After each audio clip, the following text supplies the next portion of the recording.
बिस्मिल्लाहिर्रहमानिर्रहीम। नाज़रीन, आज का जो हमारा टॉपिक है वो बहुत इम्पॉर्टेंट है। आज हम बात करेंगे कि कंप्यूटराइज असला लाइसेंस वो कैसे हासिल किया जा सकता है, उसका प्रोसीजर क्या है, उसके लिए कौन एलिजिबल है और इसकी रिक्वायरमेंट्स क्या हैं, क्या इस पर पाबंदी है या नहीं है, ये कैसे अप्लाई किया जाता है। आज ये हम सारा प्रोसीजर इस हवाले से हम डिस्कस करेंगे। तो सबसे पहले हम नाज़रीन अभी बात कर लें कि जो असला लाइसेंस है, ये जो पाकिस्तान में इस वक्त जो एक्ट जो एनफोर्स है वो कौन सा है और किसके तहत ये लाइसेंस जारी किए जाते हैं, और अगर जो FIRs हैं वो भी इसी एक्ट के तहत दर्ज की जाती हैं। तो सबसे पहले हम इस एक्ट के मतलब थोड़ी सी बात कर लेते हैं। नाज़रीन, पाकिस्तान आर्म्स ऑर्डिनेंस है 1965 का, जो इस वक्त पाकिस्तान में पूरे मुल्क में नाफिज़ुल अमल है, और इसी में प्रोसीजर भी दिया गया है कि सूबाई गवर्नमेंट और फेडरल गवर्नमेंट का वो इस हवाले से वो कानून साजी कर सकते हैं, वो रूल्स अपना फार्मूलेट कर सकते हैं कि जो असला लाइसेंस को कैसे रेगुलेट किया जा सकता है।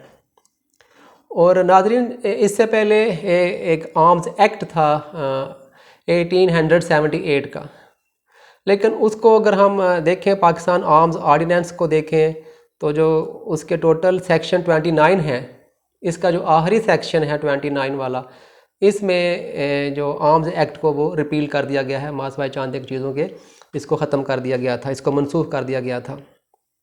अब जो नाफिजुल अमल है वो पाकिस्तान आर्म्स ऑर्डिनेंस 1965 है। इसका जो इम्पॉर्टेंट जो सेक्शन हैं लाइसेंस के हवाले से, वो सेक्शन नंबर इसके 11 और 11A हैं। सेक्शन जो 11 है वो इसका कहता है कि जो प्रोविंशियल गवर्नमेंट है उसके पास ये पावर्स हैं, उसका ये इख्तियार है कि वो लाइसेंस के हवाले से वो रूल्स बना सकते हैं, वो ये तय कर सकते हैं कि कौन ऑफिसर होगा, जो मजाज अथॉरिटी कौन सी होगी जो असला लाइसेंस इशू करेंगे, और इसकी फॉर्म क्या होगी। जैसा कि आजकल ये नादरा इशू करता है, उसकी जो फॉर्म है वो एक स्मार्ट कार्ड की शक्ल में है। तो ये अपने जो पंजाब गवर्नमेंट है वो अपने नोटिफिकेशन के ज़रिए ऑफिशियल गज़ट में ये सारे रूल्स को वो बयान कर सकते हैं, वो पब्लिश कर सकते हैं। जो इसका जो सेक्शन 11A है वो फेडरल गवर्नमेंट की पावर्स के बारे में बात करता है कि जो हमारी वफाकी गवर्नमेंट है उसका इख्तियार है, वो भी अपने जो ऑफिशियल गज़ट में अपने वो बज़रिया नोटिफिकेशन वो रूल्स को पब्लिश कर सकते हैं कि कौन से ऐसे बोर हैं जो ममनुआ बोर होंगे और कौन से जो नॉन प्रोहिबिटेड बोर्स होंगे, और जो क्या ये पूरे पाकिस्तान के लिए इस्तेमाल होंगे या इसके कुछ हिस्से के लिए ये इस्तेमाल होंगे। ये सारा कुछ वो अपने नोटिफिकेशन के ज़रिए जो फेडरल गवर्नमेंट है वो बयान कर सकती है।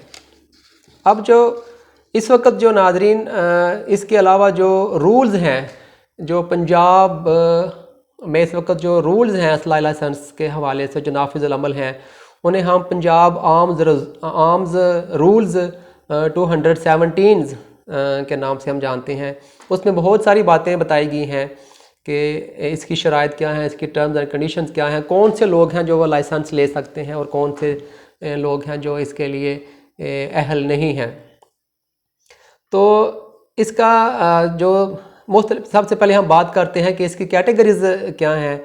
तो 3-4 कैटेगरीज होती हैं जिनके लिए हम इन कैटेगरीज में हम अप्लाई कर सकते हैं। वो पर्सनल भी है, वो ज़ाती भी हम कर सकते हैं, कोई बंदा कोई अपनी, और किसी अदारे के वो नाम पे भी अप्लाई कर सकता है, किसी इंस्टीट्यूशन के हवाले से। इसके अलावा ग्रेचुइट लाइसेंस होते हैं, और नंबर 4 में कोई बिज़नेस लाइसेंस भी आ जाते हैं। अगर कोई बंदा कोई पाकिस्तान में वो या पंजाब में वो अगर चूँकि ये बिज़नेस ये रूल पंजाब के हवाले से हैं, तो वो पंजाब में अगर कोई बिज़नेस एक्टिविटी कर रहा है तो वो अपना लाइसेंस ले सकता है अपना बिज़नेस लाइसेंस के तहत।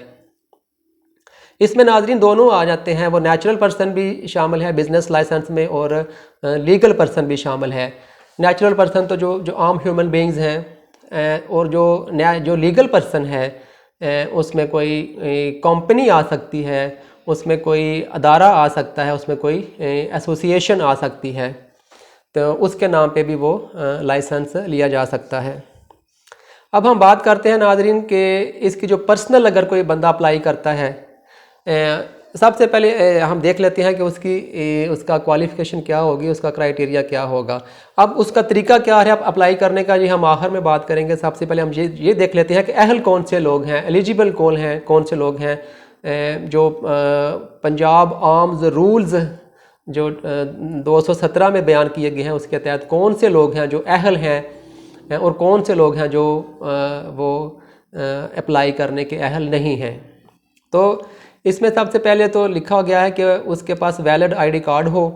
जो दूसरी जो इसकी अहम जो शर्त है वो उसकी एज वो 25 साल से कम नहीं होनी चाहिए। वो कोई इश्तिहारी मफरूर ना हो, कोई सज़ा याफ्ता ना हो, मासवाई कोई उसे माइनर ऑफेंस के तहत उसे कोई अगर सज़ा हुई है छोटे मोटे किसी जुर्म में या कोई ट्रैफिक वायलेशन के हवाले से, तो ये इससे एग्जेम्प्टेड होगी। वो बंदा जो अप्लाई कर रहा है वो कोई रियासत मुखालफ सरगर्मी में मुलव्वस ना हो, कोई एंटी स्टेट एक्टिविटी में वो इन्वॉल्व ना हो, और वो किसी कालदम तंजीम का वो रुकन ना हो, और वो जिस्मानी, ज़हनी और नफ्सियाती लिहाज से फ़िट हो कि वो एक वेपन अपने पास रख सकता है, और ये इनएडवाइजेबल ना हो कि उसको लाइसेंस इशू ना जारी किया जाए। तो जो अप्रूवल होती है उसके 90 रोज़ के अंदर आपने वो अपना वेपन वो ख़रीद के उसकी आपने एंट्री भी करानी होती है। अब एक आदमी के नाम पे 5 लाइसेंस तक वो ले सकता है। ये सेक्शन 16 में ये बात लिखी हुई है। नाज़रीन, जो मैंने बात की है ग्रेटिस लाइसेंस के हवाले से, तो ये एक ख़ास कैटेगरी है जिसमें सिर्फ गवर्नमेंट ऑफिशियल शामिल हैं जो बेसिक स्केल 17 और उसके ऊपर से हैं, और मुसल्लह अफवाज के जो मेंबरान हैं ये सिर्फ इस कैटेगरी में सिर्फ उनको लाइसेंस जारी किए जाते हैं जिन पर कोई चार्ज नहीं होता, जो फ्री ऑफ फीस होते हैं, और इनकी रिन्यूअल भी वो भी फ़ीस से एग्जेम्प्टेड होती है। तो नाज़रीन, अब हम बात कर लेते हैं कि एक जो आदमी जो इस वक्त जो सूरत हाल क्या है। अगर कोई इस वक्त कोई बंदा लाइसेंस अप्लाई करना चाहे तो क्या इस वक्त कोई बंदा वो कोई लाइसेंस अप्लाई कर सकता है पर्सनल अपने, अगर वो कोई तो अगर कोई लेना को चाहे तो लाइसेंस अप्लाई करना चाहे तो इसका बड़ा सीधा और साफ जवाब ये है कि बिल्कुल वो एलिजिबल है, वो अप्लाई कर सकता है, लेकिन वो अपने डिस्ट्रिक्ट में या अपने वो डीसी ऑफिस में अप्लाई नहीं करेगा। उसको होम डिपार्टमेंट लाहौर में वो बराह रास्त उसको वो दरख्वास्त देनी पड़ेगी, या उसको फिर जो फेडरल गवर्नमेंट है मिनिस्ट्री ऑफ इंटीरियर में वजारत दाखिला में उसको इस्लामाबाद आप उसको वो अप्लाई करना पड़ेगा। वो मरकज़ में भी कर सकता है और सूबे में भी अप्लाई कर सकता है। अगर वो सूबे में अप्लाई करता है तो चंद एक जो दस्तावेज़ात हैं उनकी हम बात कर लेते हैं कि एक तो उसका वैलिड आईडी कार्ड होगा। अगर वो फाइलर है तो वो अपनी टैक्स रिटर्न भी अपनी एप्लीकेशन के साथ वो लगाएगा, और उसे पुलिस वेरिफिकेशन का वो करैक्टर सर्टिफिकेट भी चाहिए होगा जो वो अपने मकामी पुलिस से वो लेगा। इसके अलावा उसका डोमिसाइल होना चाहिए, उसकी जो तस्वीर हैं जो पासपोर्ट साइज़ वगैरह, और उसका एक मेडिकल सर्टिफिकेट भी, जैसे कि मैंने बात की है, वो मेंटली और फिज़िकली और साइकोलॉजिकली बंदा फिट हो कि वो आम कैरी कर सकता है, अपने पास रख सकता है। ये एक रजिस्टर्ड मेडिकल प्रैक्टिशनर जो है वो ये मेडिकल सर्टिफिकेट जारी करेगा।